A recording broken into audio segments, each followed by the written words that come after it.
So problem number 22 is a pretty straightforward percentage problem. One way to tackle percentages is to have the part over the whole equaling the percent over 100, where when I say percent in this case, it means the actual percentage. So if it was 30%, then there would be a 30 right there. What can be challenging about using this system is the fact that every now and then the so-called part is going to be larger than the whole. And it turns out that actually that is what is going to happen for this problem. Okay, but nonetheless, you can use this um, proportion to solve percentage problems, and we'll just kind of run through it real quick. The final question is, what is 75% of the number? So it would be good to know what the number is. And you can find out what the number is by using the first part of the sentence. And it says if 115% of a number is 460. So in other words, it's going to be 115 right there. So we have 115 all over 100. Noticing how the percentage is more than 100, which is allowable, in certain contexts. So that's going to be equaling. Now we do not know what the whole number is. We do not know what the whole number is. That's x. But the part that corresponds with 115% is 460. So many of you at home know that, all you have to do is just cross multiply. And in cross multiplying, you're going to get 4, 6 with 3 zeros and 115x. And then we would divide both sides by 115, 115, canceling, and that would give us x equals 400. X equals 400, so that is what x equals. Now notice how answer choice K features the number 400. That's their attempt to bait you into choosing that as the answer. They're hoping, they're deviously hoping that you'll forget that the final question is what's 75% of this. So when you're analyzing, oh, what's 75% of 400? Well, that would be a new part over whole situation where the part in this case is the mystery 400 goes down here because that's the whole, and it would be 75% over 100. And of course, cross multiplying from there would give you 100x equals 75 times 400, which is 30,000. And dividing by 100 would give us x equals 300. So that is the answer to that problem. It's 300. Now, I will say that this is the part over whole method. Occasionally, teachers might also refer to this proportion setup as the is over of. Is over of equals percent over 100. So for example, if we want to know what is 75% of the number, well, the number's down here, that's assigned to the word of, and the word what is assigned to the word is, so what is an x? So they say, what is 75% of the number, so is over of. That's another way of going about it. Now, I will say that there is another way of going about it as well. So let's just focus on the end part. The final question is, what is 75% of the number? But we had found the number through our previous method. We discovered that the number is 400. So I'm going to rewrite the question, replacing the word number with 400. So really, this was the final move that we had to make. Now, of course, we had to find 400 first by, analyzing the 115% situation. But, at a certain point in this problem, we got to what is 75% of 100. Now, what I'm going to do is I'm going to give you another way to find the percentage of a number or to work through these problems that you could have worked to find 400 in the first place. In other words, you could use it for any percentage problem. So this is a way of translating into algebra. So the word what means x, the word is means equals, the word 75% or the number 75% could really just be a decimal, or you could put 75 over 100. That's up to you, really. Of means multiply, and 400 is just 400. Okay, so a normal number just turns out to be that number in the algebraic equation. So what we just did is we set up an algebraic equation that enables us to figure out what x is like right away.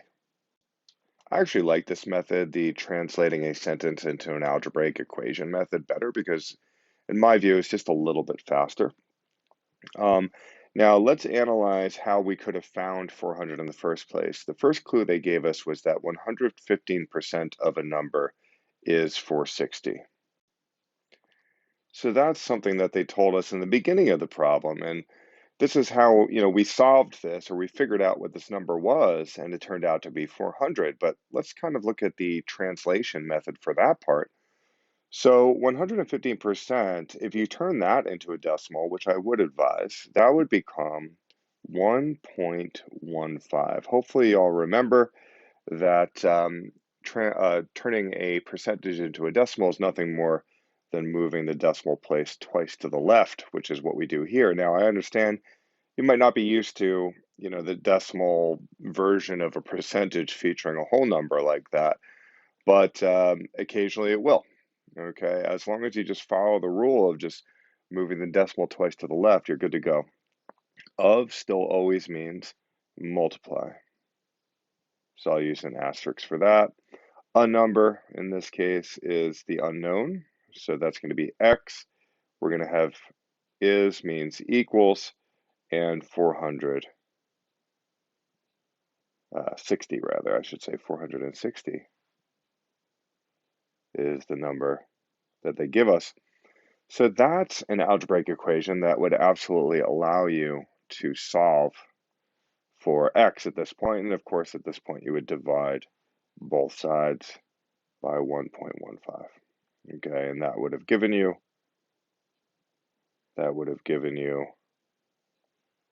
x equals 400. It would have turned out that 460 divided by 1.15 is 400. Okay, so that's another way of navigating percentage problems. So you have the part over whole equals percent over 100, but you also have the straightforward translating the sort of statement into an algebraic equation method as well.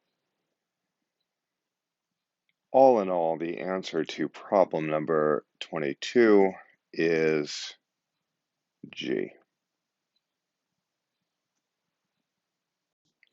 23 is a classic standardized test prep problem that is unique to the test, but really just wouldn't be presented in any kind of high school math course, just in general. So um, I like in these, you see these kinds of problems on the SAT occasionally too, where I would really just liken these to, or I call them the apples to apples problems, which means they give you two pieces of information. They say one thing actually is the same as this other thing.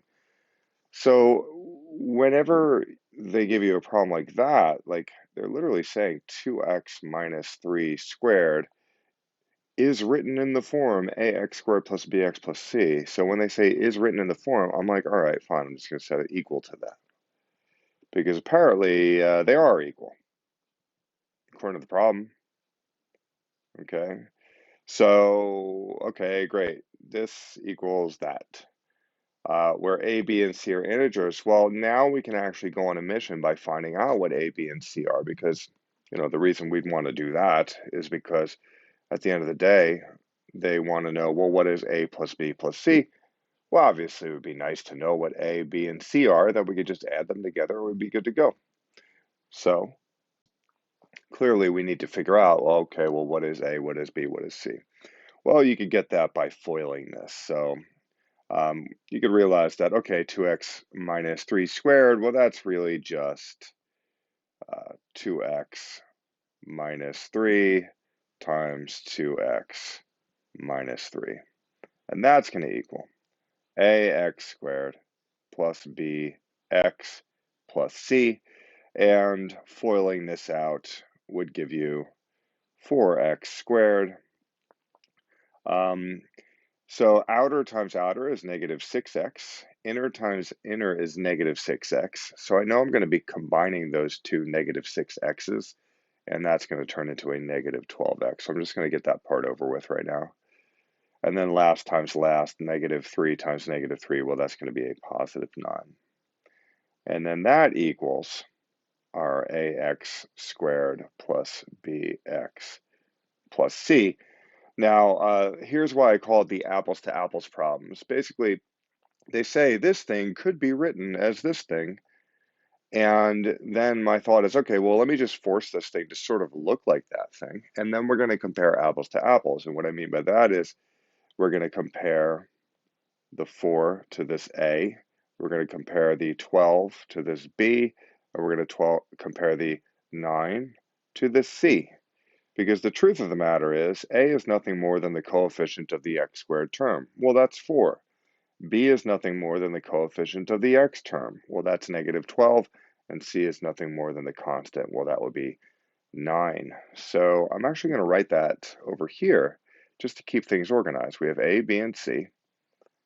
And obviously, A equals 4. B equals negative 12. Negative 12. C equals positive 9. So what happens when you add all that up?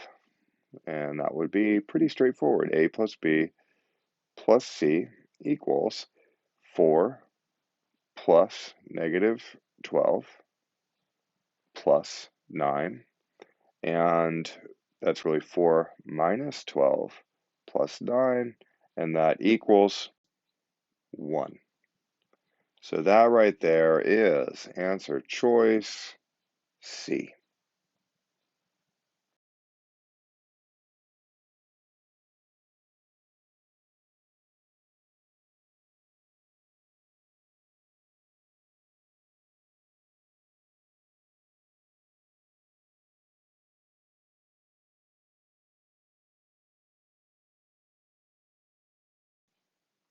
So problem number 28 relies on your ability to realize that when they say something like two similar triangles have perimeters in the ratio 3:5, what that means is they are, in a sense, comparing the smaller to the larger, okay?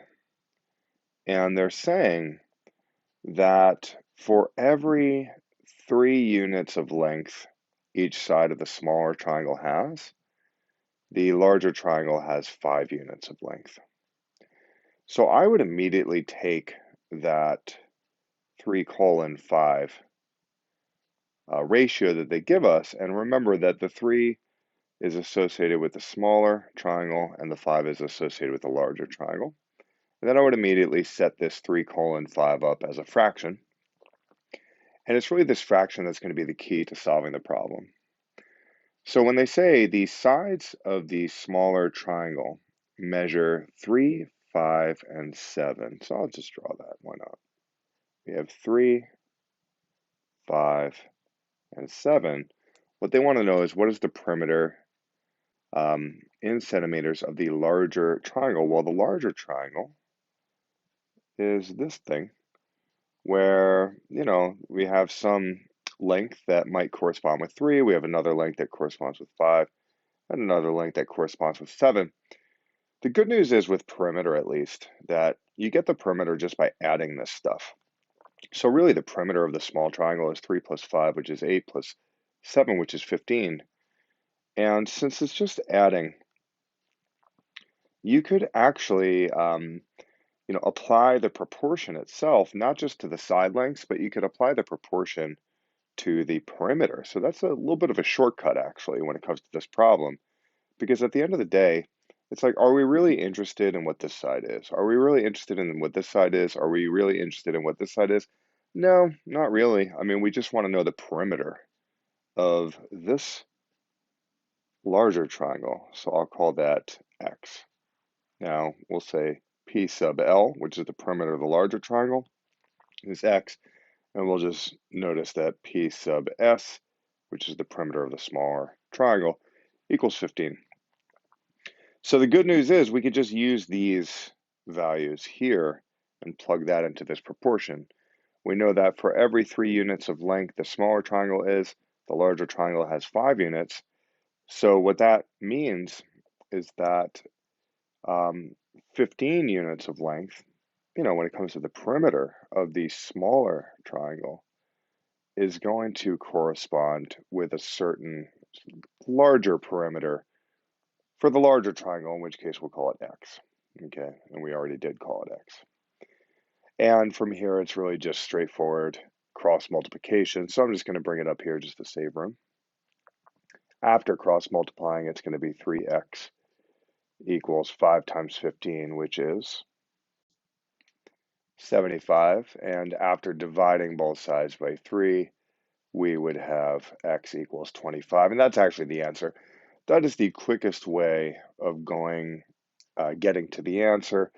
A longer way would be to actually use 3/5 and find out literally each side length and then add them together. But it turns out that you can bypass all that by focusing on the perimeter because um, remember, the original ratio is essentially saying that for every 3 units of length the smaller triangle has, the larger triangle has 5 units of length. Well, that could be a ratio that applies to the side length because side lengths are a form of length, right? But that could also be applied to the perimeter because a perimeter is also a form of length as well. Okay, so that's one way of thinking about it. So the answer to this problem is J.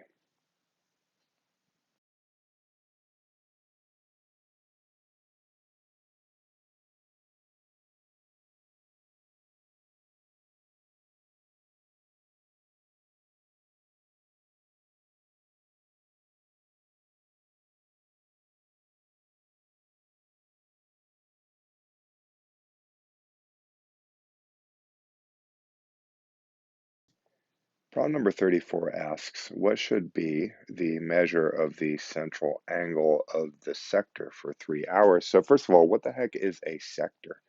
Well, a sector is a piece of a circle. So if you had a circle, a sector is like the pizza pie slice or a pizza pie slice. Like that's a sector. Now, sectors don't always need to look like that. Sometimes the sector might be this entire like yellow region right here. So is it useful to think of it as a pizza pie slice? Well, sure, as long as you realize that occasionally somebody might cut themselves a very big pizza pie slice, okay? So that is the case when it comes to sectors. Now, the other question is what is the central angle? Well, the central angle, let's look at that blue sector real quick. The central angle is, I'm just going to leave some of this. That might drive some of you crazy, but we're just going to go with it. The central angle, definitely got to erase this part though. That would be a bit much if we left that there. So anyway, the central angle is the angle within the sector, that's situated at the center there.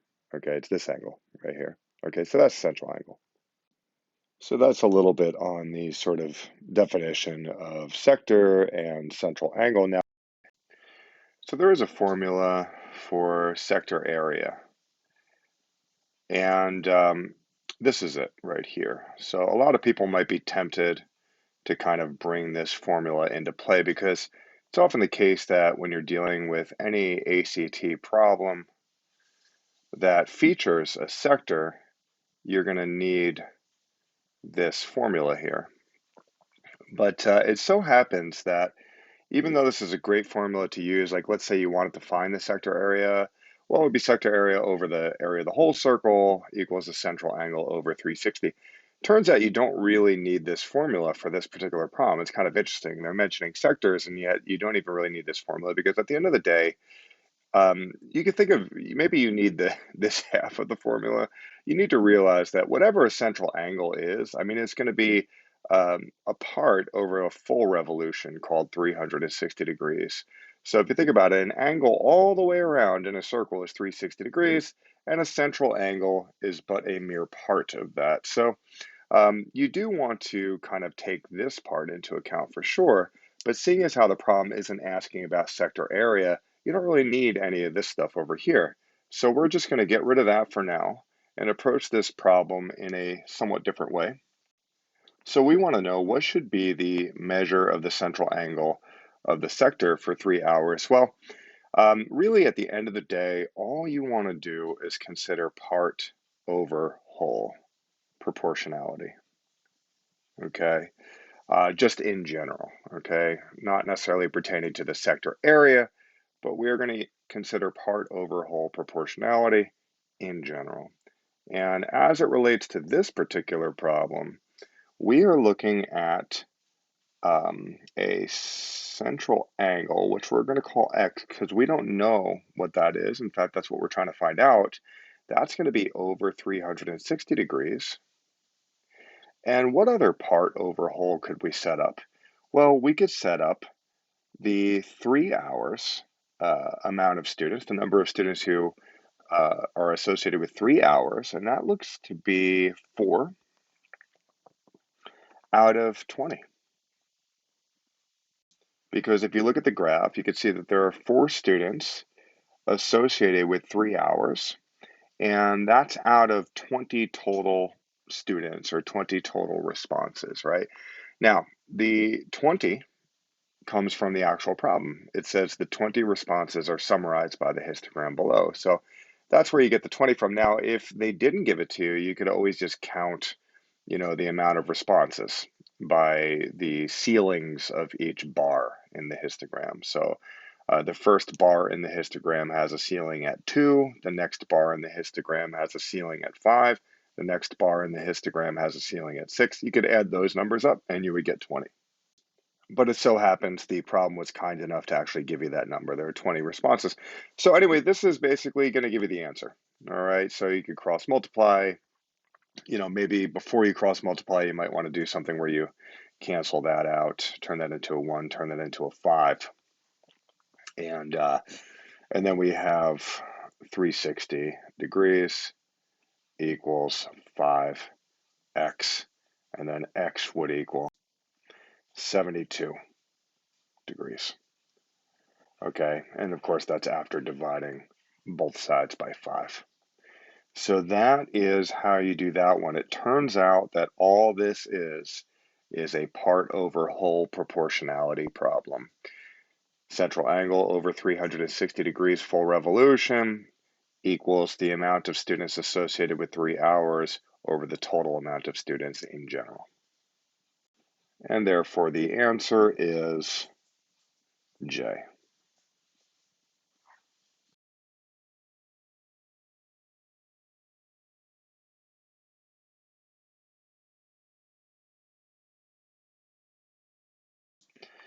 Problem number 37 is a classic trigonometry problem where it really highlights the usage of those 3 main trig functions, sine, cosine, and tan, to be honest.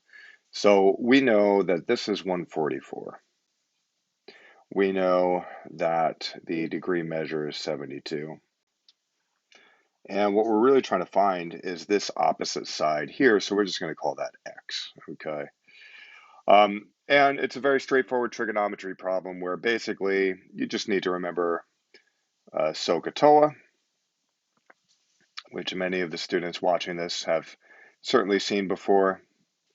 And very quickly as a review, this stands for the fact that sine of whatever the angle in question is, we'll say sine of the angle equals opposite over hypotenuse, cosine of the angle equals adjacent over hypotenuse, and tan of an angle equals opposite over adjacent. So when presented with a diagram like this, well, first of all, you might want to label this x. You might want to get clear to yourself that this is what we're trying to figure out right here, because they ask which of the following expression gives the distance in feet from the center of the bottom of the basket to the ground. So in other words, we want this height right here. So you look at what's given and you ask yourself, okay, what is the cast of characters? We have an angle, we have a side opposite the angle, and we have a hypotenuse. So we have an angle, we have a side opposite the angle, and we have a hypotenuse. Well, that's definitely sine because sine of an angle equals opposite over hypotenuse. Notice how these two would not work in this particular situation. So let's write that out. We know that the sine of 72 degrees equals the opposite over 144. Now, is this something that you could um, kind of solve using your calculator? Well, absolutely. But if you look at the answer choices, the answers are written in a really weird way. In fact, the answers feature trig functions, and it's kind of like, what the heck is going on here? And whenever you see that, just know that what they're doing is they're basically leaving this alone. Um, Clearly, the ACT test, at least in this problem, is not requiring you to use your calculator here. They just want you to solve for x straightforwardly. And you could do so by multiplying both sides by 144. And in doing so, these would cancel. And you would therefore be left with x equals 144 times sine. Now, I understand that most of you watching are probably not used to seeing the answer written in this form, but this is nonetheless the answer. And if you had a calculator, you could kind of turn this into a decimal, okay? And that is why the answer to this problem is E.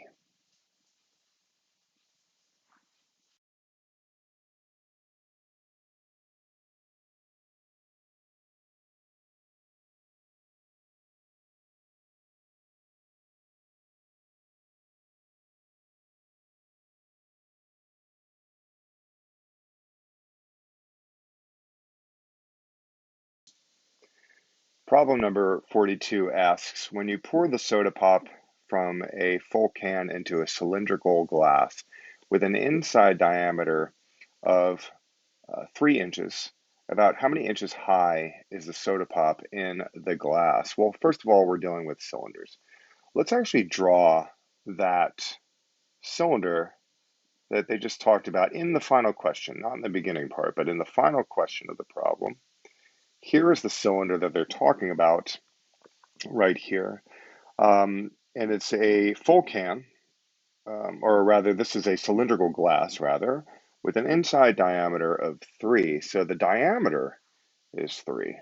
Now, some of you might already be seeing that your issue was that maybe you treated that diameter of 3 like it was a radius, but it's not. It's a diameter. So the radius is 1.5. So the radius right there is 1.5. Now, at the end of the day, they want to know how many inches high is the soda pop in the glass. Well, first of all, let's be very clear. The volume of a cylinder is volume equals pi r squared times the height. Now, that might be annoying to remember and memorize. However, just keep in mind, this is really just the area of the circle at the bottom, okay, times the height. Okay, so if you think of it that way, it might be easier to memorize. So we want the height in this case. Now, clearly it's going to be the volume equals pi times, looks like it's going to be 1.5 squared times whatever the height is. And in order to find the height, well, we need a v here because if we had a number here, then we would absolutely be able to find out what h is. Okay, so I'm sort of approaching this problem backwards. This is the final question they're asking for. They want to know what the height would be, right? Of, once you pour water into this thing. We want to know what that height would be. Well, let's find out how much, what the volume of this water is, and then we'll be able to kind of put that there and then solve for h, essentially. Keeping in mind that pi is just a number, right? It looks like a variable, but it's actually a number. I mean, we already know what pi is. It's like 3.14 something. Okay, so let's look at what the volume might be. Well, you can look to the earlier part of the problem to figure out what the volume might be. The earlier part of the problem says a can of soda pop has the shape of a right cylinder with an inside height of 6 inches and an inside diameter of 2 inches. So that could be represented by this cylinder right here. All right, now these are not drawn to scale, okay, not drawn to scale, but you could sort of see that this one has a diameter of 2 inches, and they even say that it has a height of 6 inches. So that would be right here. And when we sort of analyze what the volume of this scenario is, let's keep in mind that the radius is most definitely 1. So when we apply this formula to this original can of soda, that would give us the following. It would be volume equals pi. Instead of r squared, I'm going to write 1 squared times the height, which is 6. And that simplifies into 6 pi. 6 pi. Okay, that's literally the volume of this can of Coke, 6 pi. Now, 3.14 approximately times 6, well, that might be like 18 or 19 point whatever. So what we want to do is take this volume of the can, because this was a full can. So really we have 6 pi, a volume of 6 pi worth of liquid here that we're pouring here. So this liquid has to be 6 pi. So that's what goes here, okay? So we're going to put 6 pi right there. I'll put it in blue just to sort of remind us all that we just substituted that in there. And then we still have 1.5 squared times the height. Well, at this point, solving for the h, solving for the height is pretty easy. I mean, you just divide both sides by pi 1.5 squared. Okay, pi 1.5 squared. And what that does is cancel these, okay? And we end up with h on the right-hand side equals, and let's kind of get clear about this. These pi's would cancel too. After dividing 6 pi by pi times 1.5 squared, then these would cancel. And then you're left with just this kind of weird 6 over 1.5, I'll keep it in parentheses, squared. Okay. And that turns out to be 2.6 repeating. 2.6 repeating. Okay. And 2.6 repeating is 2 2/3. Okay. Now, that's why the answer is F. Now, let's say you weren't particularly good at converting 2.6 repeating into a mixed number. Maybe you don't quite exactly know how to do that. Well, the good news is answer choice F is the only one that has that whole number of 2, and you know that there's a fraction, that's being added to that whole number of 2. And the fraction happens to be more than a half. It's 0.6 repeating, that's more than 0.5. And 2/3 is a fraction that is certainly more than 1/2. So that is definitely enough information for you to realize that answer choice F is the answer. It is worth memorizing probably that 0.6 repeating is 2/3 in the same way that 0.3 repeating is 1/3. That could be helpful.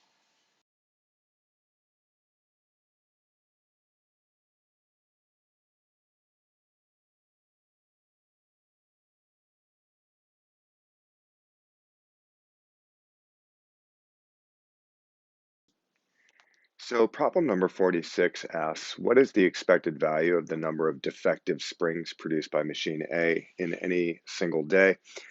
So that's an expected value problem, which really turns out to just be, at least for the ACT, a weighted average, a simple weighted average. So what I'm going to do is I'm going to recreate the table that is on the actual test. So this column represents the number n of defective springs produced, and this column represents the probability that n defective springs are produced in any single day. And when you're watching this video, you should also be looking at the problem too, and just make sure that you understand that this is the actual table that they gave. And really, it's not that bad to figure out the answer to this one, because all you have to do is multiply 0 times the probability, 1 times this probability, 2 times this probability, and 3 times this probability, and then add all of that.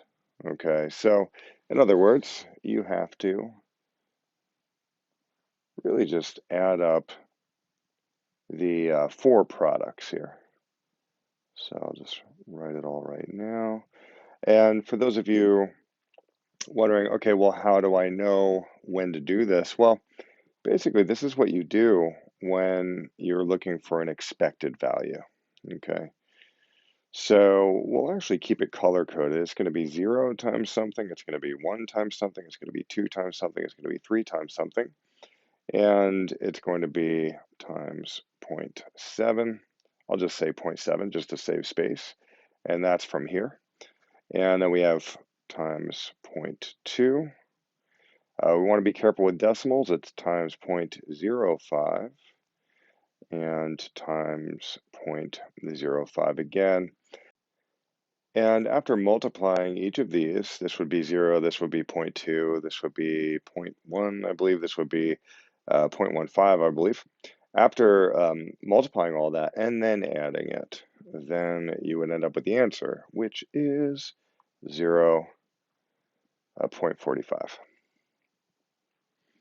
And again, you might be wondering, okay, well, how did I know how to do that? Well, the real sort of sign that you're going to want to do this weighted average is the words, or the phrase, I should say, the expected value. Okay. So basically, we can expect that 0.45 represents the number n of defective springs produced per day on average. Now, in reality, it doesn't make sense to say 0.45 defective springs per day, right? You only have, 0, 1, 2, or 3 defective springs.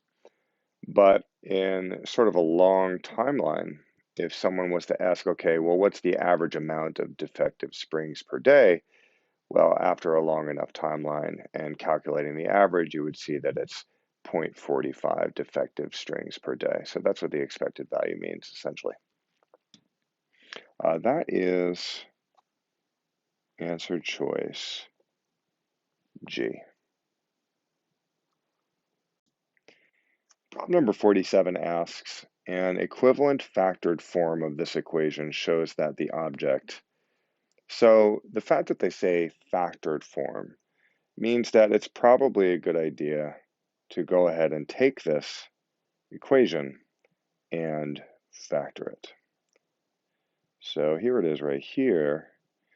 Now, whenever you're factoring quadratic trinomials, or maybe even just quadratic equations or quadratic expressions in general, the first question you should always ask yourself is there a GCF in the entire thing? And it turns out that yes, there is. You could factor out a -2. So I'm actually going to rewrite this with that -2 factored out. And notice how when I factor out the -2, it should change the sign of everything. So that's going to turn out to be minus 5t and minus, that would be 24. And we're not quite done factoring yet. That's just like the first step, essentially, factoring out the GCF. So on the next line, we will proceed and we're going to factor, just kind of wrap this in yellow brackets so we can very clearly see that we're turning this thing inside the yellow brackets into this right now.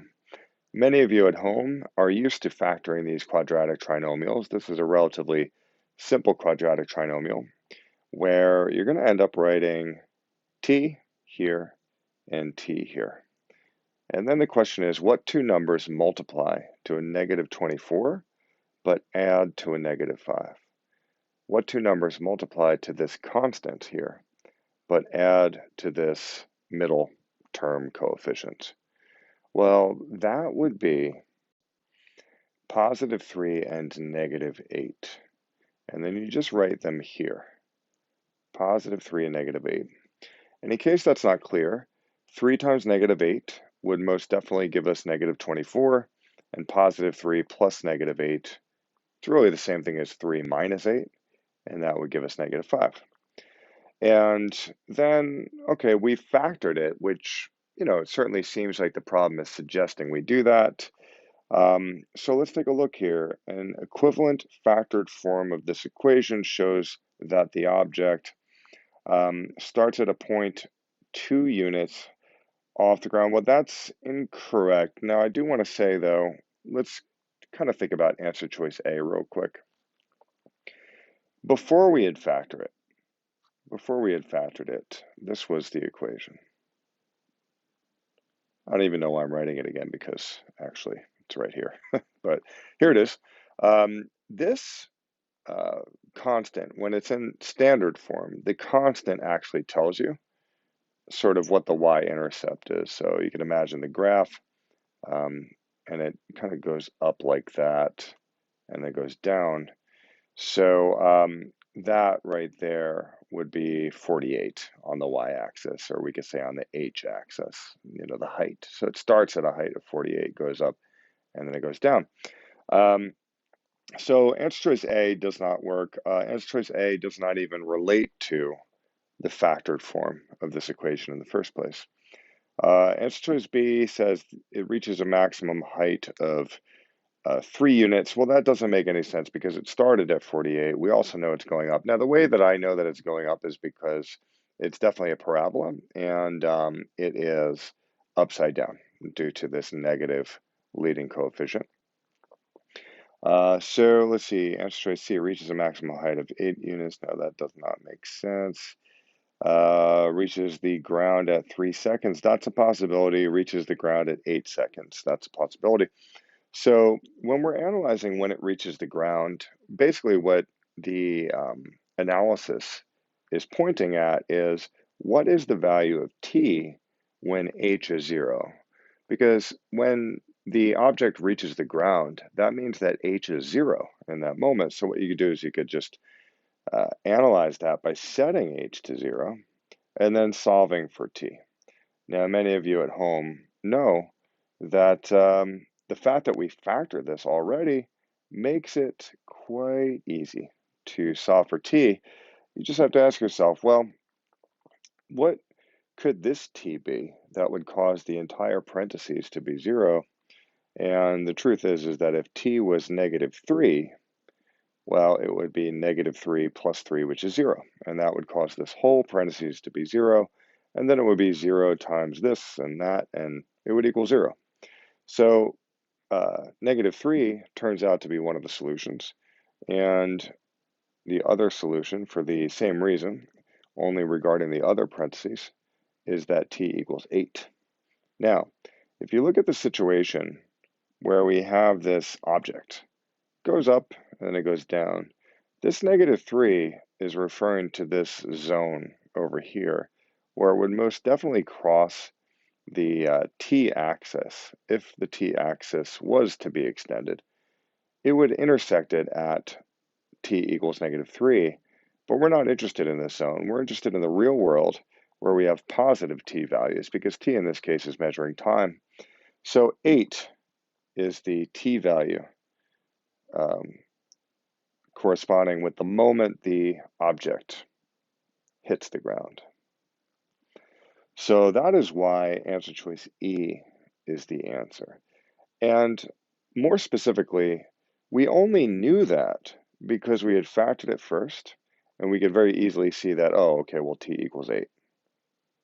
So that's the idea with problem number 47, and the answer is E.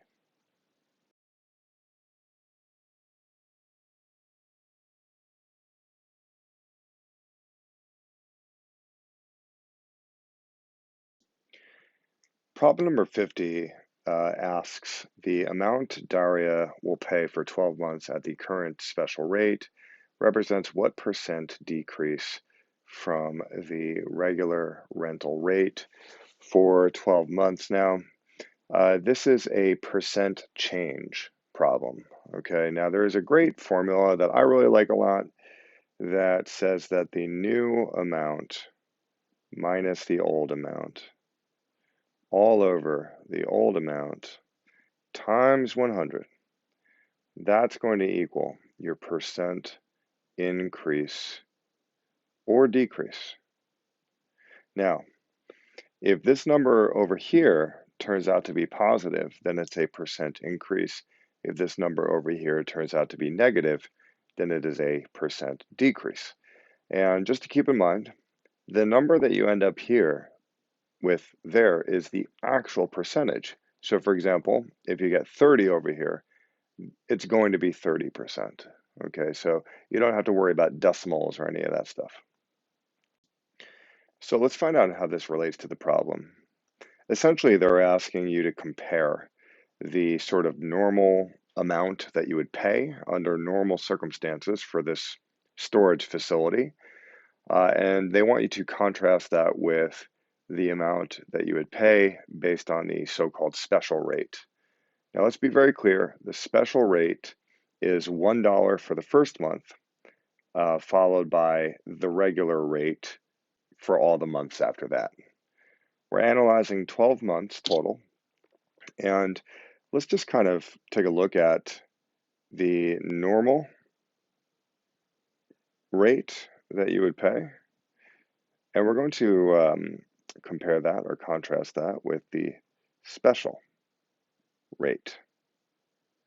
Now, the normal rate would very clearly be 12 months times $100, seeing as how we're looking at a contract to rent a size 3 unit. So that would be 12 months times $100, also known as $1,200.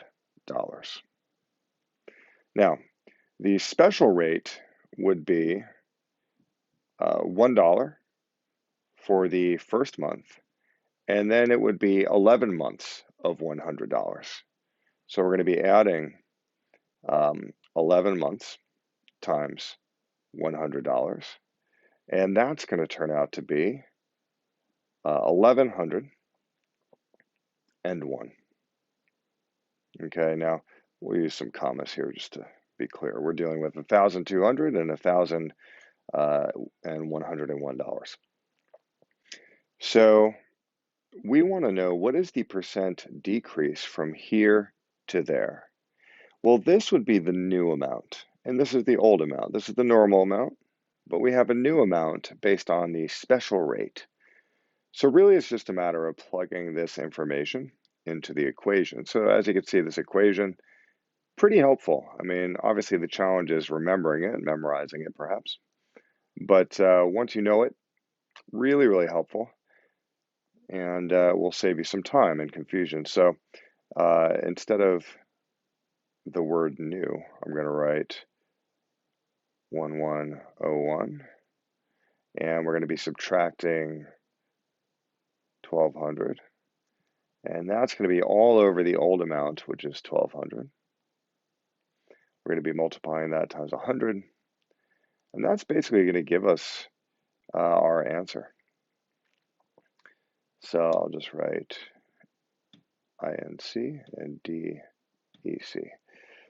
So 1,101 minus 1,200 is negative 99 all over 1,200. and that's still times 100, and we end up with this percent increase and decrease, which is still kind of just hanging out off to the side. So there is a cancellation that can be done here with the 100 and these two zeros. Okay, 100 would turn into an invisible 1, and this would turn into a 12. So that's good to know. So we have negative 99 over 12, which is essentially the answer. Now, as I told you before, if it's negative, it's a decrease. So the fact that it's negative is a good sign because we already knew that it was supposed to be a decrease. So the fact that it's negative turns out to be a good sign. But then the question is, okay, well, what's negative 99 over 12 as a decimal? Because all the answer choices have decimals, right? So negative 99 over 12 is really the same thing as negative 99 divided by 12, and that's going to give you negative 8.25. Negative 8.25. Now, as I said before, once you get the number, that's the actual percentage. It could be really helpful to know that about this formula because, as you can see, we have negative 8.25%, and many of you might not be used to decimal percentages, okay? That could be confusing. So to just know that this formula will definitely give you the actual percent. So 8.25 is the actual percent decrease, which is why the answer is F.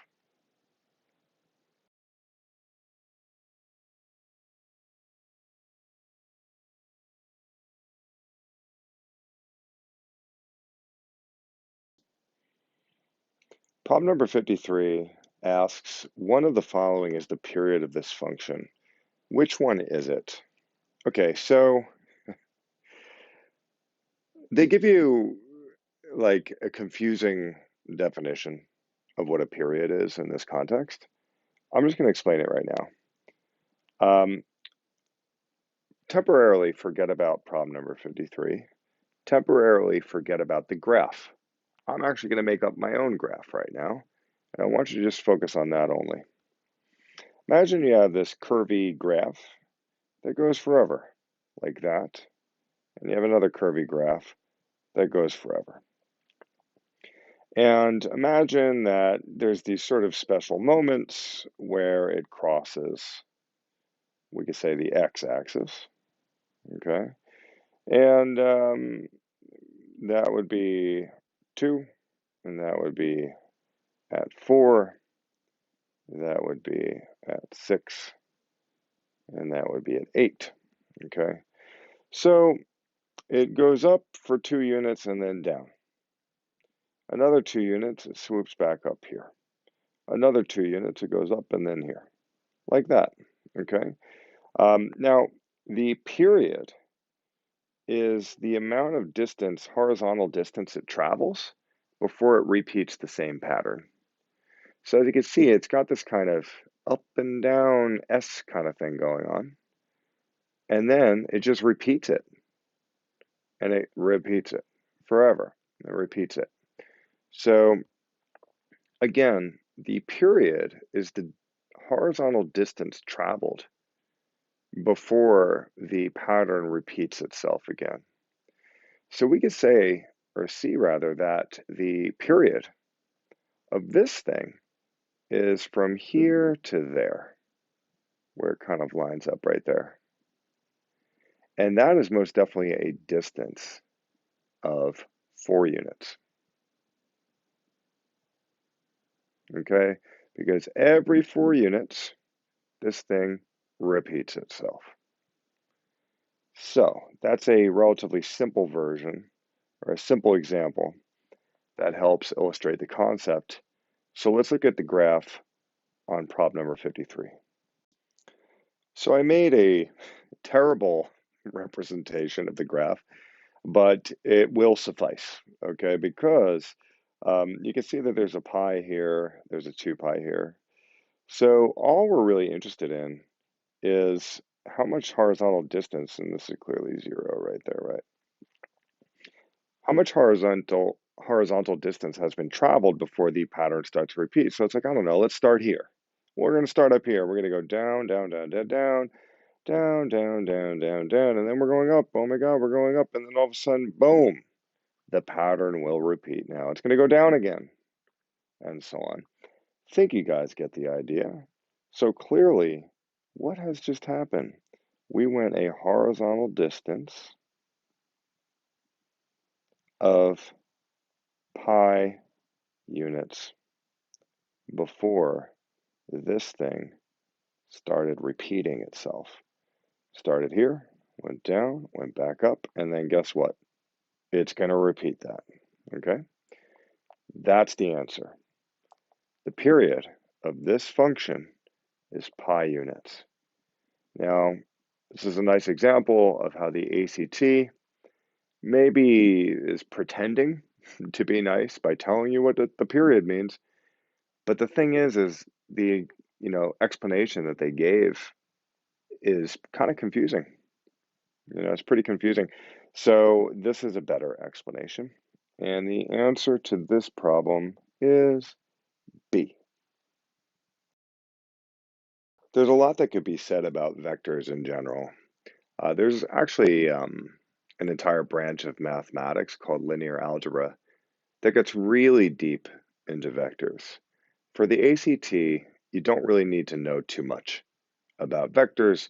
You just need to know a few basic things.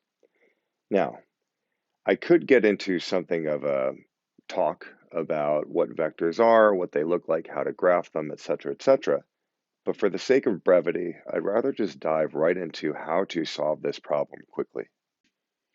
The bottom line is, they say that we have a vector called u, and it is 5, 3.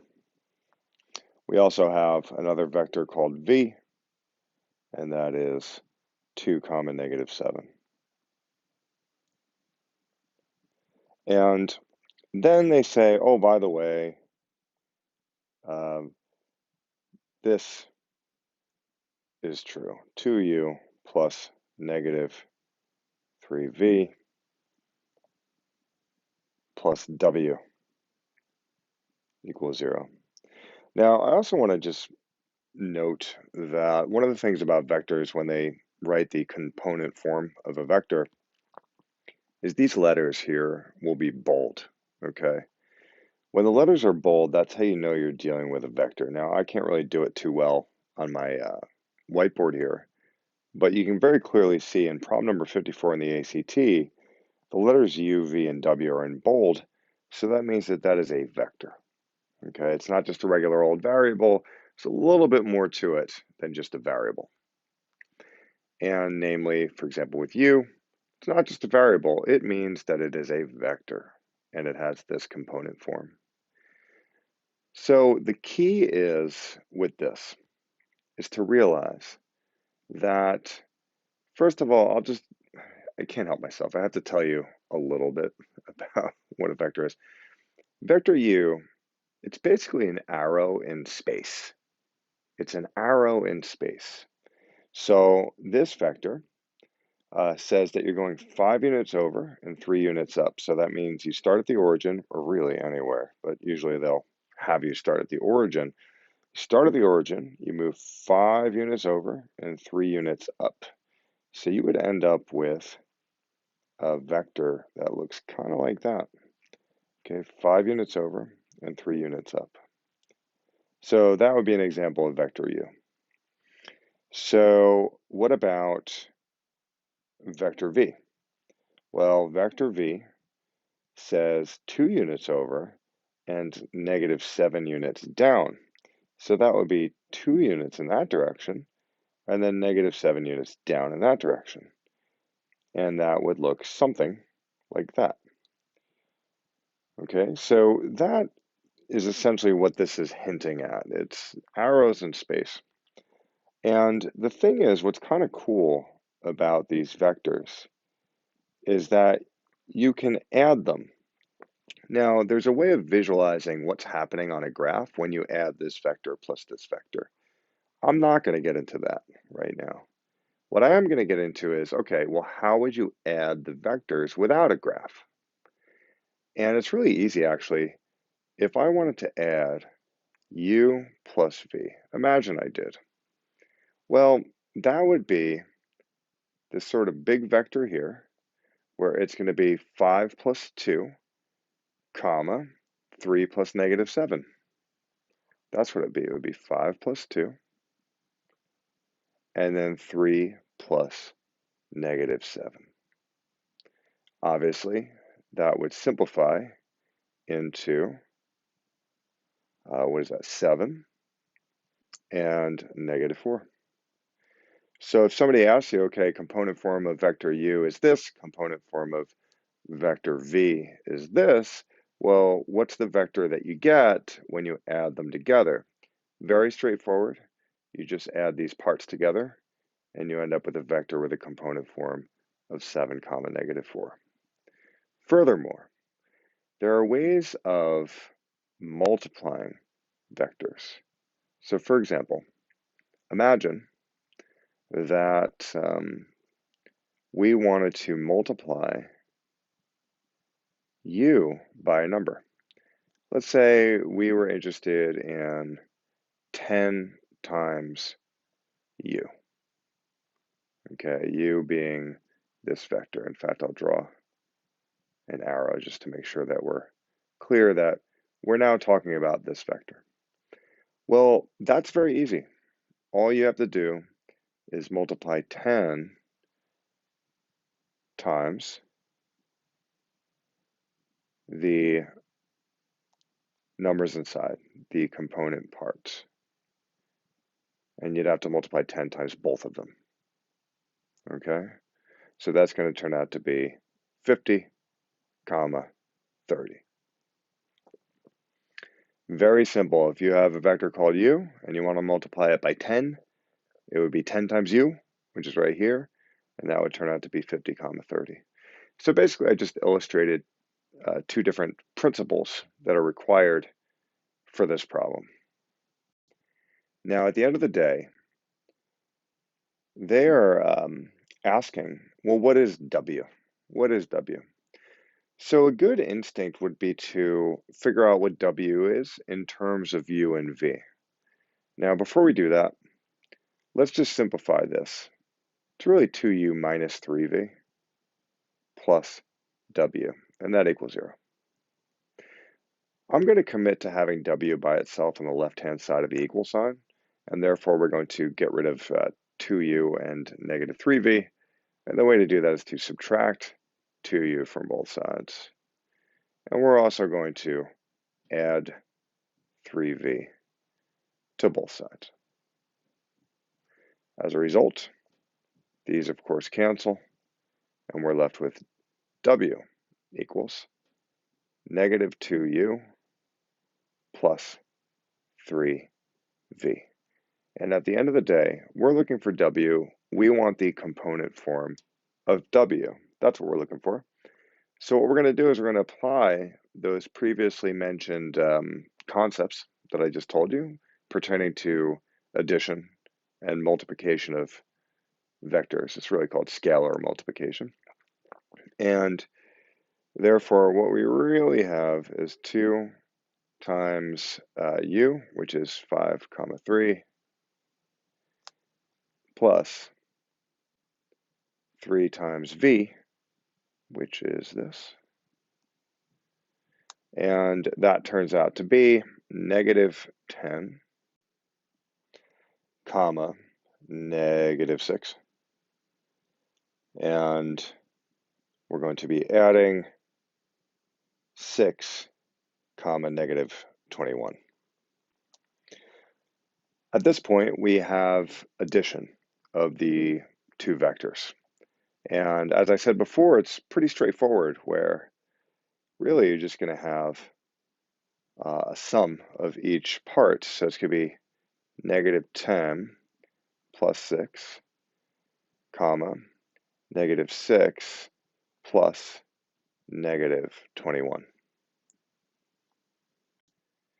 And simplifying further would give us -4, comma, and -6 plus -21. Well, that's really -6 minus 21, which turns out to be -27.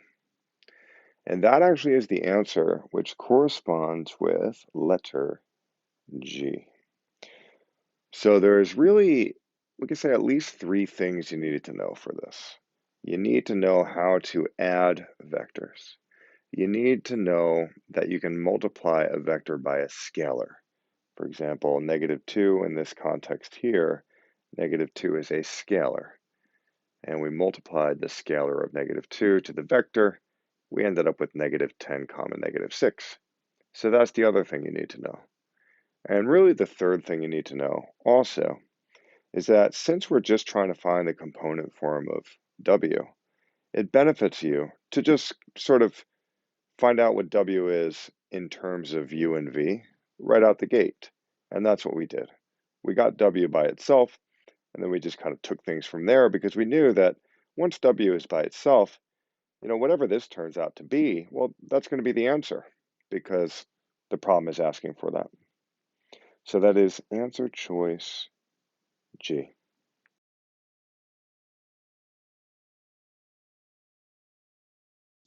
Problem number 56, pretty interesting problem. Could be very confusing. First of all, it's a long paragraph. A lot of people don't even want to read that, and that's understandable. As you would expect, the problems in the latter part of the ACT math section, they're going to be a little harder, and that is certainly what we're dealing with here. But it's definitely something that can be easy once you just learn to relax in the face of weird formulas like 1/2 AB sine x, which according to the problem is the area of a triangle. That's one way of seeing the area of a triangle. I know most of you have dealt with 1/2 base times height. Um, this is a little bit of a fancier way of going about things when you don't necessarily have the height, you don't even necessarily have the base, but what you do have are 2 sides and the angle between them. And that's what you have in this particular triangle. You have 2 sides and the angle in between them.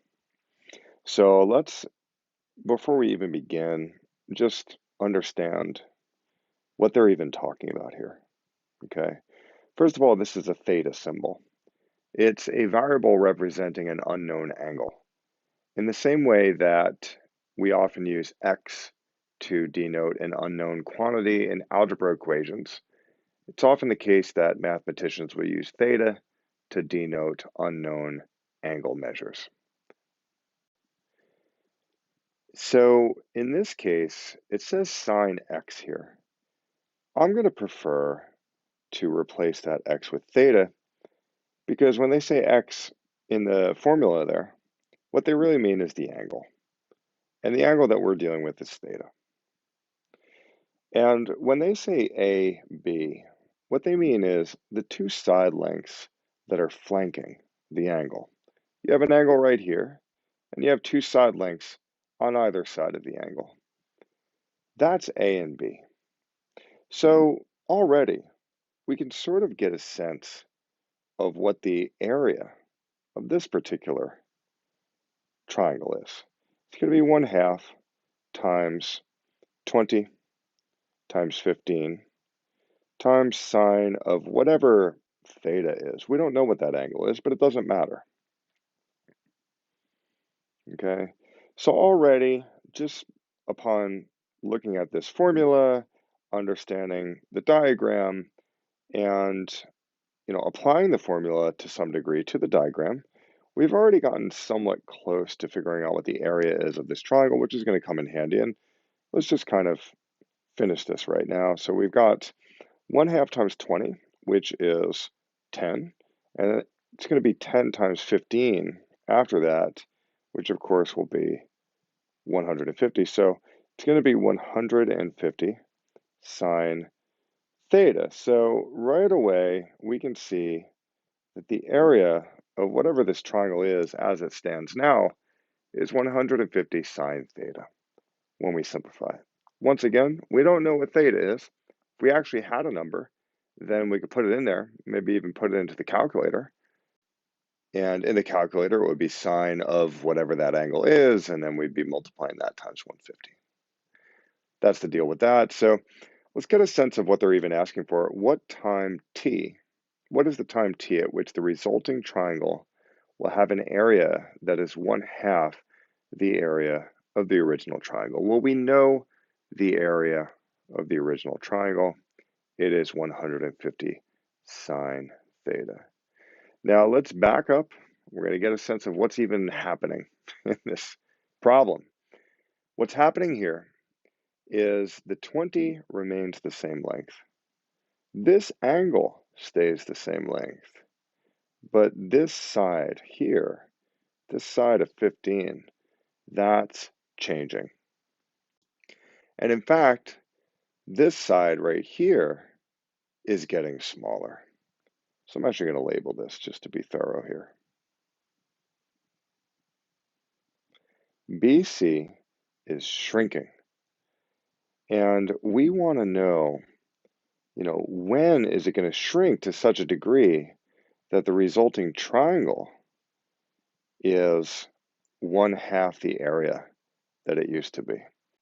I believe many of you at home can probably visualize what's happening, but I'm nonetheless going to provide a diagram to illustrate what a possible configuration might look like. So we know that AC remains the same length. We also know that theta remains in place. So that angle measure remains the same, but it's really BC that's changing. So, for example, B might move up to here, and that ends up being the new triangle. So AC remained the same, the angle theta situated at C remained the same, but BC shrunk, and it pulled this sort of base upward. And I'm going to draw a dotted line to represent what it used to be back in the day, before that transformation. Used to be that, okay? And now it moved up here. And at a certain point, the area of this triangle is going to be 1/2 of this area. Well, a lot of this has to do with the rate at which BC is shrinking. Because at the end of the day, they're asking for, what is the time t in which the resulting triangle, this green one, will have an area that is 1/2 of the black one, okay, the original one. So we need to know the rate at which, or by which, BC is shrinking. I think it's important to realize that when they give you this formula, FT equals 15 minus 2t. I know it says FT and that's like a function and everything, but that's a function that describes the length of BC, the shrinking side length. This is a function that describes the length of the shrinking side length at any given moment in time. So in other words, the length of BC is 15 minus 2t. So I'm just going to write over here that this is the length of BC. Now, the truth is it's a bit more specific. It's the length of BC depending on how much time has gone by, okay? Because as time goes by, the length gets smaller, right? So nonetheless, I still think it's helpful to realize that the length of BC is given by this 15 minus 2t. So that's a helpful piece of information.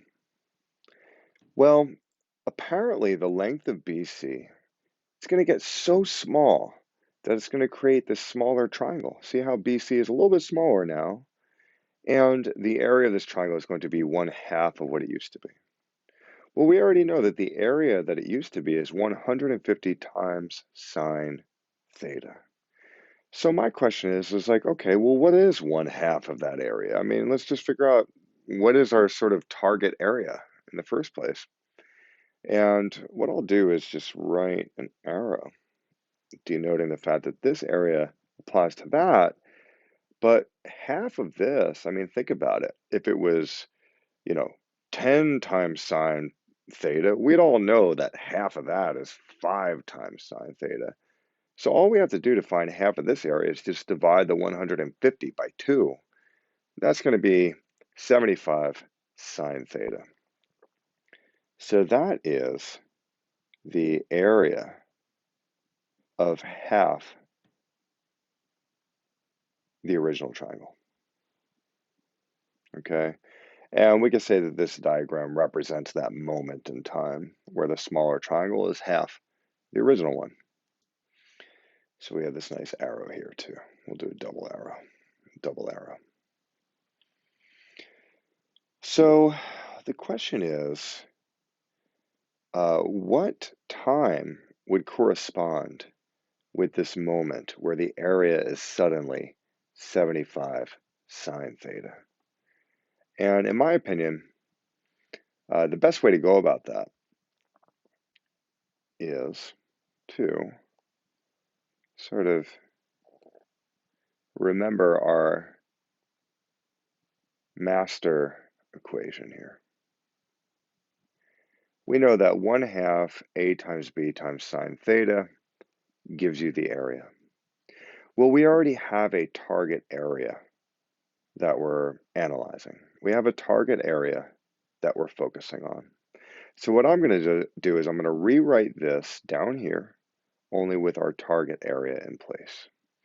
So instead of writing A, I'm actually going to write the target area. And in fact, I'm going to draw a nice little arrow to just show that we're just using this again. Only instead of A, I'm going to write the target area. So that is 75 sine theta. And that's going to equal 1/2 A, B, sine theta. Okay? And again, we're analyzing at this point this smaller triangle that has our target area. And what we're going to try to find is the t that would, correspond with this moment in time where the area is 1/2 the original area. So we could start to fill in this with the cast of characters. Now, A, just like before, A represented AC, so that's 20. And then we have B to contend with. We have B. Well, B is the new length of BC. This side, in the same way that it used to be 15, which was here, right? Because there was B and it used to be 15. Well, the new B is the new length of BC, which is going to be smaller. Now, as I said before, the length of BC at any given moment in time is denoted by 15 minus 2t. So that's what we're going to put in there. We're going to put 15 minus 2t in there. And it's still being multiplied by sine theta. So we have sine theta. And I'm going to continue to write 75 sine theta on this side because that's going to be helpful for the next step, actually. So all we've done is taken our target area, we set it equal to the master equation, which they gave us. We started filling in the master equation with the cast of characters. 20 is still 20. A is still 20. B is different. B is a little smaller now, and it's represented by 15 minus 2t. and sine theta and sine theta. I mean, all that's still just hanging out, right? Now, here's the good news for those of you who don't like working with sine anything. You can literally just divide both sides by sine right now, and they will cancel. Okay, they're going to cancel out, which is great because I don't want to deal with it either, to be honest. So then we're in a perfectly set up situation to simply solve for t, which is really what the problem is asking us to do. Okay, I'm not really going to simplify this just yet. I'm just going to write it only without the signs, just to sort of highlight the fact that we've really just stumbled upon a relatively normal linear type equation looking thing with one variable. Let's just say it's a single variable equation. Let's simplify this side first. 1/2 times 20 is 10. Let's just make that mental note right now. That's a 10. And then we're going to be distributing a 10 into this thing, right? So that's a 10. And we're going to be distributing a 10 into the parentheses. So that will become 150 minus 20t. And that equals 75. So at that point, we can leave the t over here. I mean, whatever. I don't really like it when it's like negative 20t. But whatever, we'll just leave it there. Let's subtract 150 from both sides. Okay, canceling. And then we end up, of course, with negative 20t equals negative 75. Dividing both sides by 20. Let's bring it up here. Dividing both sides by 20 would give us negative 75 over negative 20. Dividing both sides by negative 20, I meant. And that equals t, so we're certainly getting close to the answer. Clearly, the negatives are going to cancel, which would give us this. And 75 and 20 are most definitely both divisible by 5, that's for sure. And 75 divided by 5 is 15. And 20 divided by 5 is 4. So we have this nice improper fraction on our hands, and that does turn out to be the answer to the problem. And that is answer choice H. So I understand, crazy problem, long-winded, requires you sort of understanding what the heck's going on with this formula for area, requires you not getting freaked out by the mere presence of the sine theta, requires you understanding what the heck they're even talking about in this huge paragraph, you know? Basically, again, it's, you have a big triangle, it's turning into a smaller triangle. Everything about the big triangle stays the same except for the length of this thing, which gets smaller. How much is it getting smaller? Well, it gets smaller by 15 minus 2t. So that basically gives you the literal length of BC at any given moment in time. And we are looking for the given moment in time that would result in this smaller triangle having half the area of this larger original triangle. And we figured out what the area of the larger original triangle was. It's 150 sine theta. We're like, okay, well, what is half that area? Well, it turned out to be 75 theta. That is our target area. 75 sine theta is our target area. So all we had to do is set the target area equal to the master equation, replace a and b with the cast of characters. A is still 20 because that doesn't change. Theta, by the way, is still theta because that doesn't change. But b, we could represent b as 15 minus 2t because according to them, 15 minus 2t represents the length of BC at any given moment in time. And then at that point, thank heavens that we could get rid of the sign. So we got rid of the sign on both sides, right? And then we have just this sort of normal algebra equation, and we solved it. 15 over 4 for t. So after 15 over 4 units of time, I can't even remember what the units of time were, but after 15 over 4 units of time, the area is half what it used to be. So that's how you do that one. Problem number 57, the straightforward way of finding out the number of distinct permutations of the letters in people is to count the letters first. We have 1, 2, 3, 4, 5, 6. Now, if you think about it, under normal circumstances, and just bear with me here, under normal circumstances, you could think, okay, we want permutations. And basically, first of all, what does that even mean? Permutations. That means how many different orders can we write all of the letters? We have all 6 letters. How many different orders can we write the letters? Well, here are the 6 placeholders representing each letter. So under, we could say, normal circumstances or many circumstances, it's really just a matter of, asking yourself, okay, well, how many possibilities are there for that first placeholder? And that would be 6. And then once I choose a letter to put in this first placeholder, how many possibilities are there for this one? Well, you would see, okay, well, there's 5. And then there's 4 possibilities for that one. After that, there's 3 possibilities for the next placeholder. After that, there's 2. And then there's 1. And then you just multiply it all up, and then you'd be good to go. And that actually would tell you all the different ways you could order these letters on the shelf. And just for the record, that is called 6 factorial, okay? So 6 factorial, don't be alarmed by the exclamation point.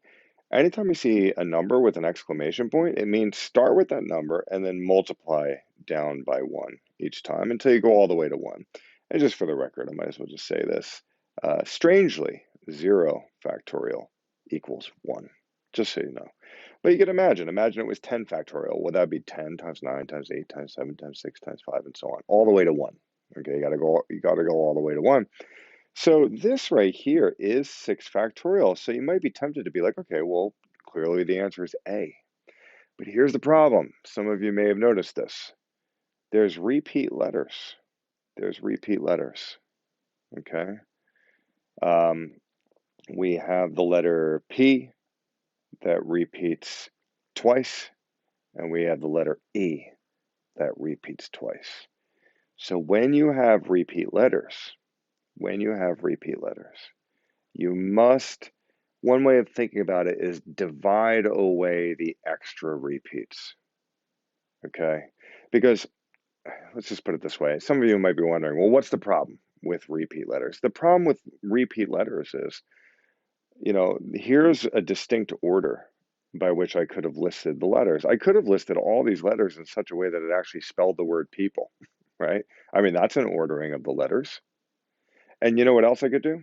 I could totally swap out these P's, put this P over here, and put this P over there, and it would be the exact same thing. So we don't want that. We don't want to count this situation twice, is what I'm trying to say.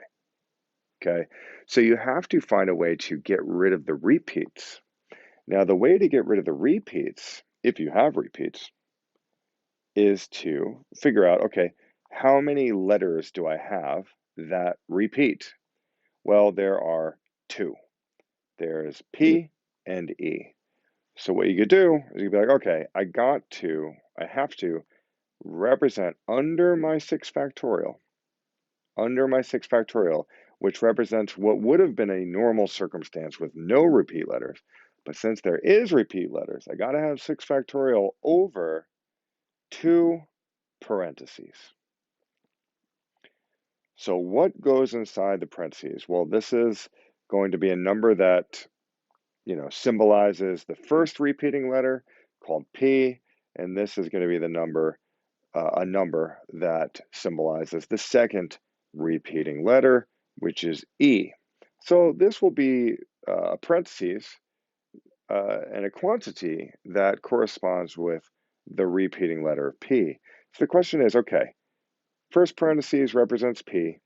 How many times does P repeat? Twice. 1, 2. So what you're going to do is you're just going to put, I'll put a blue underline. In fact, I'll put a red underline underneath P. You're just going to put 2 factorial. The parentheses itself represents the letter P, and the number inside the parentheses represents how many times P itself repeats. I'm going to put a black underline, underneath E. The second parentheses represents the letter E, and the number inside will represent how many times E repeats. So that's how you do these. Now, the next question might be, well, how do you simplify that? Well, the good news is you don't have to, because answer choice E already has that in there. In a way, that's the ACT being nice and not asking you to simplify this. So we're going to leave it there. That's how you figure out this one. Totally benefits you to understand that under normal circumstances, if there were no repeating letters, the answer would have been 6 factorial. Since there were repeating letters, you have to do this additional step where you represent each repeating letter with parentheses, and you ask yourself how many times does each letter repeat, and you put that number inside the parentheses with a factorial.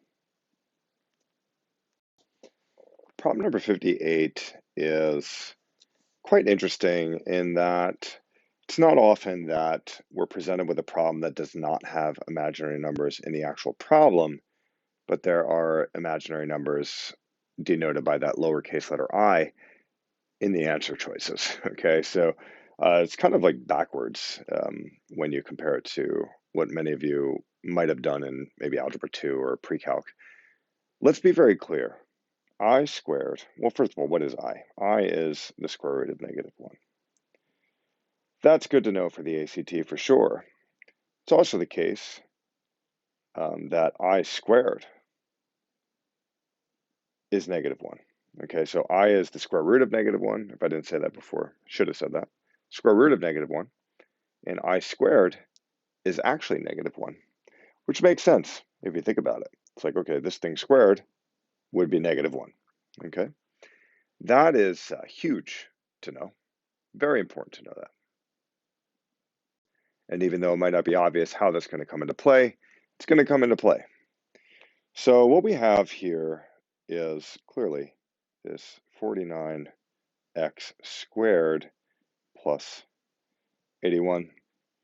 And we want to know which of the answer choices would give us this. Okay, this 49x squared plus 81. Well, answer choice A, if you were to FOIL that out, or not answer choice A, answer choice F rather, that would become 49x squared plus, I think, 126x plus 81. And that's not going to work, okay? Because we have that middle term of 126x. Now, if you don't know, if you don't, believe that, just try it. Try foiling answer choice F, and you're going to see that you're going to run into a problem. All right, and I'm actually going to do it because I'm seeing that I'm going to have to kind of do that for all of these, to be honest. So we got 7x plus 9. Okay, now some of you might be wondering or thinking to yourself, it's like, oh, you're supposed to FOIL it, right? Some of you may have like missed that part. But yeah, the truth is 7x plus 9, like as a quantity squared, that could be rewritten that way, right? And if you were to FOIL that, it would become 49x squared. Pretty sure it's 126x plus 81. So work on that on your own if you want to confirm that. Answer choice G. Let's FOIL that thing. Okay, and this one I'm going to be a little bit more meticulous with.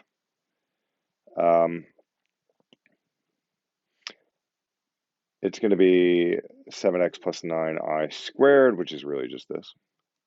Now, first times first is still 49x squared. Outer times outer is plus 63 ix, which is weird.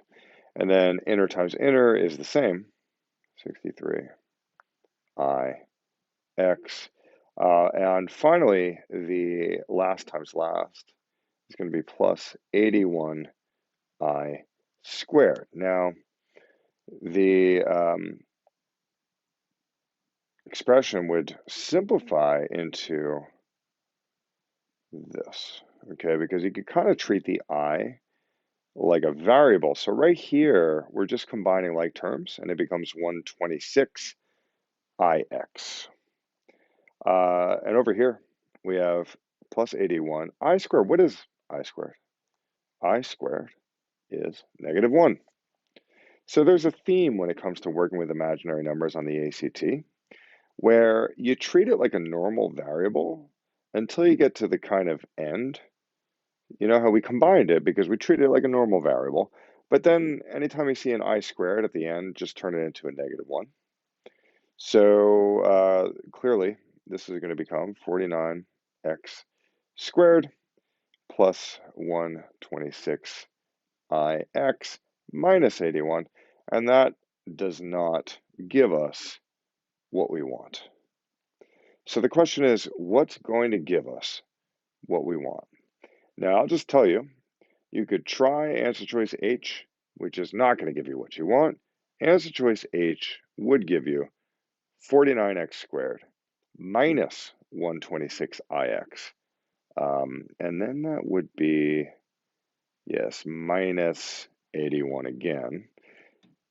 That's answer choice H. Answer choice J would give you 49x squared minus, let's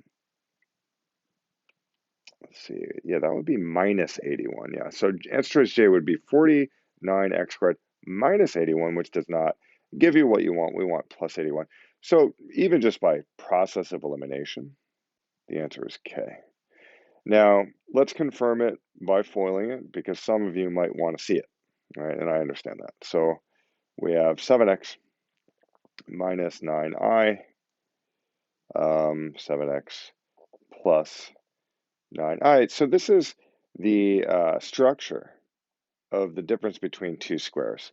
Many of you remember probably that there's this structure, very famous structure called the difference between two squares, and that ends up factoring into, we could say a minus b times a plus b, and that gives you a squared minus b squared. Okay, so this is all equal.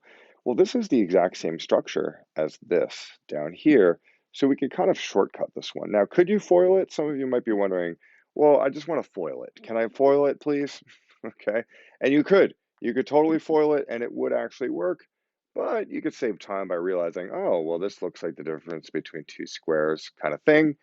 And then you could realize that the first term is just going to be 7x squared, which is the quantity of 7x squared. So that's going to be 49x squared. And the next thing is going to turn into minus, we could say 9i squared, which we're going to now analyze. Okay. So this remains, 49x squared. Now we're going to think about this. It's going to be minus, and we'll use the red brackets to really compartmentalize, right? It's 49x squared minus the red bracket. This is 49x squared minus red bracket. So let's look at this. This turns into 81i squared because that exponent of 2 gets applied to the 9 and the exponent of 2 gets applied to the I. So we have 81i squared. So we're going to rewrite that as 49x squared minus, I'll stick with the red brackets for now, just to highlight the fact that we're kind of morphing this into different configurations as we go, because the truth is that would turn into a -1 times 81, which is going to be -81. So what we have is 49x squared minus -81, because again, I squared is -1. It's going to be -1 times this 81, which is going to be -81 inside of there. So we're subtracting a negative number. We end up with 49x squared plus 81. And that is what we were targeting before, and that is a confirmation that answer choice K does indeed work. Problem number 59 is a big mess. Okay, first of all, they're talking about bivariate data. They're talking about residuals. They're talking about y sub I minus y of x sub I, right? That's all sort of like advanced notation to describe what would otherwise be a sort of simple concept. Here's the simple concept that's occurring with this problem. Basically, when they say bivariate, that means that there's a variable y and a variable x. I know that's crazy. Many of you are used to that. And they're throwing this word bivariate at you as though it's like some special thing. But really what they're saying is like, y maybe is, imagine y is happiness, okay? And imagine x is money, okay? And they're trying to study, so money is a variable and happiness is a variable. And they're trying to figure out, is there a relationship between money and happiness? Like, I don't know. Let's study one person. And we just found out that that person is this amount of money, here, and this amount happy. Let's study another person. The other person turned out to be, uh, you know, this amount of money and this amount happy, right? I'll kind of, you know, do these little markers here. Let's study another person. Another person was this amount of money and this amount happy. What seems to be the case? Well, it seems to be the case that the more money you have, the happier you are. That's what it seems to be based off of these three people, right? And these dots represent the actual study that you did.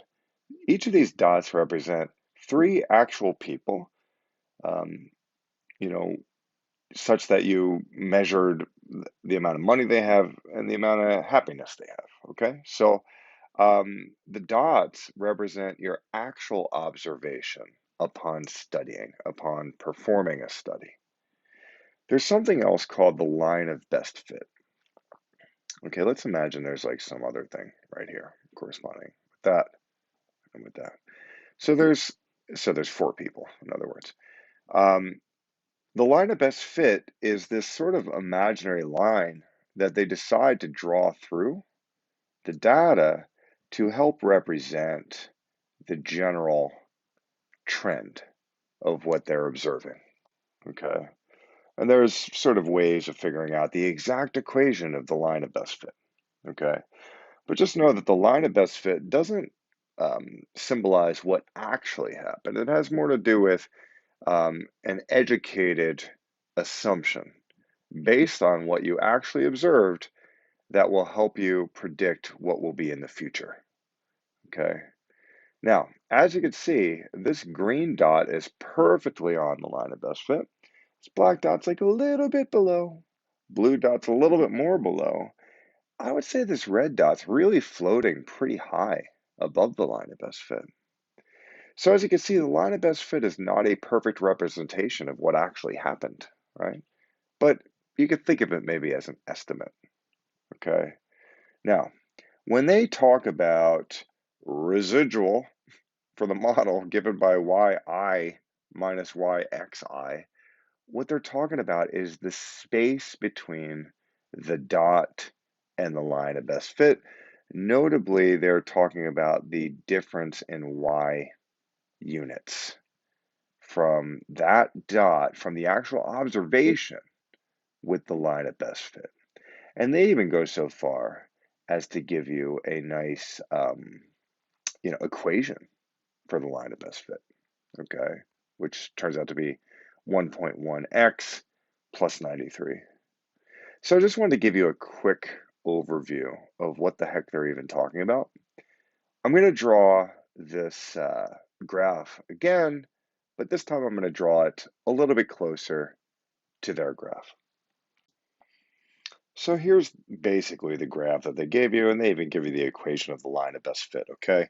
So let's analyze it. They want to know what's the absolute value of the largest residual. So again, the largest residual or residual is the space between the actual observed value and the line of best fit, or more specifically, we could say that the residual is the distance in terms of y value, y units, between the observed dot and the line of best fit. So when they say what's the absolute value of the largest residual, well, they are saying, okay, well, which one of these dots gives us the largest amount of space between itself and the line of best fit? And clearly that's this one. It's the one that's corresponding with 32 comma 135. That thing is like off the line. All the other dots are on the line. So the dot or the point corresponding with 32 comma 135 has the largest residual because it's the furthest away from the line. It's got the biggest space. Okay.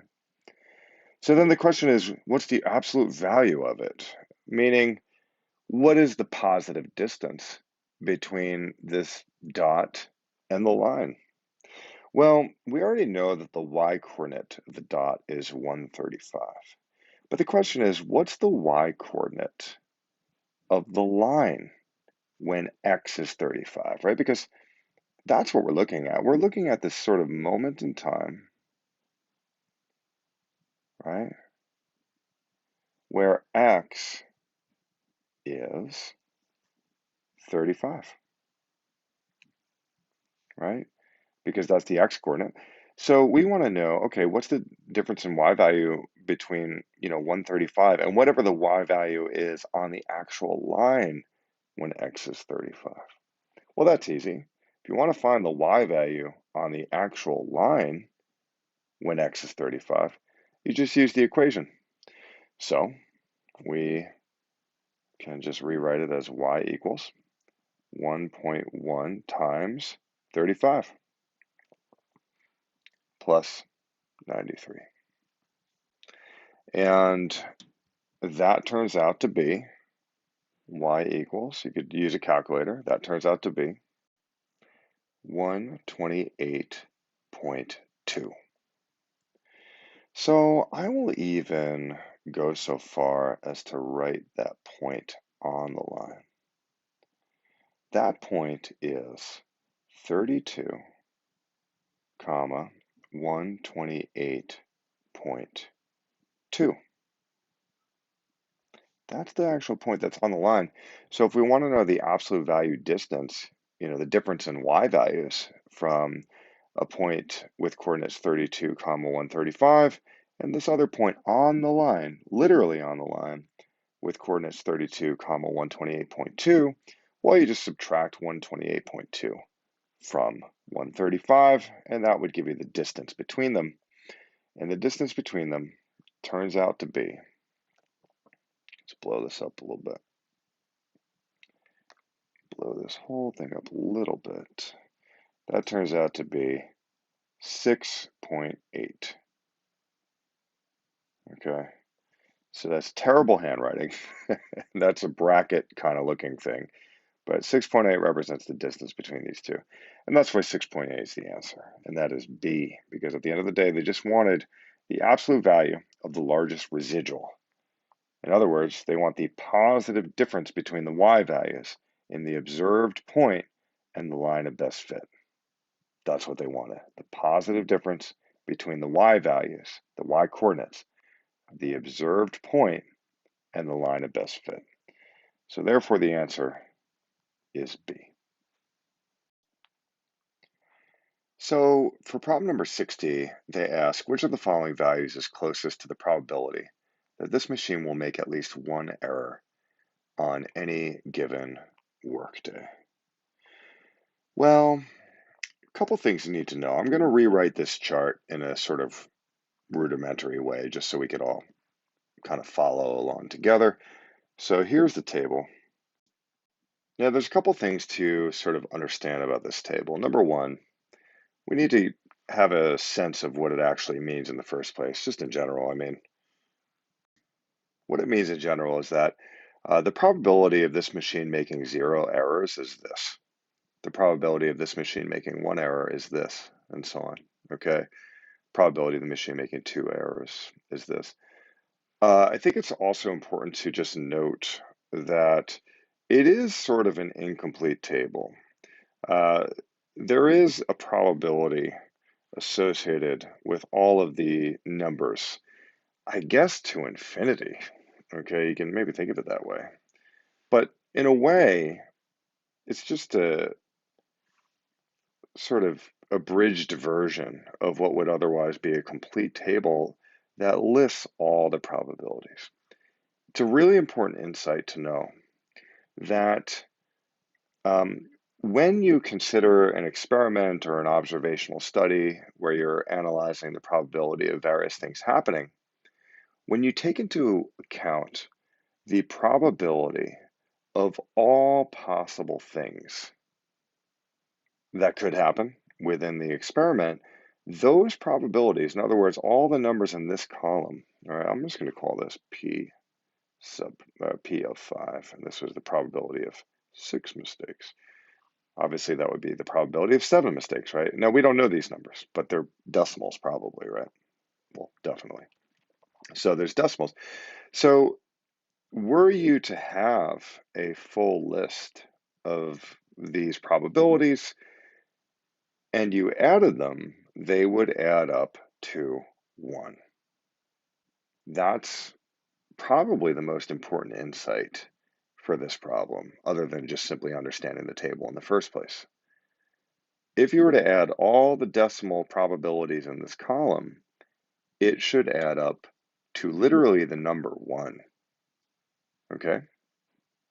So that is huge to know. Let's look at the question. Which of the following values is closest to the probability that this machine will make at least one error? Well, doesn't that pertain to all of this forever? I mean, this is the region of at least one error. One error, that's a possibility. 2 errors, 3, 4, 5, 6. So some of you might be like, okay, what's the probability of getting at least one error? Am I supposed to add all this? Well, how can I do that? I don't even know these probabilities here. Well, the good news is, if you want to get the probability for this region of at least one error, you just need to remember that all of these probabilities, including this one, all of these probabilities add up to 1. So all you have to do is take 1 and subtract this probability, the odd man out, the probability that's not included. Just subtract that away. And then you're going to have the probability of all this stuff left over. Since all the probabilities in this column, including the top one, since they all add up to 1, if I want to know just the probability of all this stuff, I just need to take 1 and subtract 0.0823. That will give me the answer. So let's do that right now. It's going to be 1 minus 0.0823, and that turns out to be 0.9177. And that is answer choice K. Now, that's how you do it. You could have shaved off a millisecond by realizing that 1 minus this, it's really 1.0000 minus this. And when you do that 0 minus this 3, it would really be like 10 minus 3, which would give you this 7. That could have saved you a millisecond. If you're interested in that, the only answer choice that has a 7 in the 10,000th position is answer choice K. So that is how you do 60.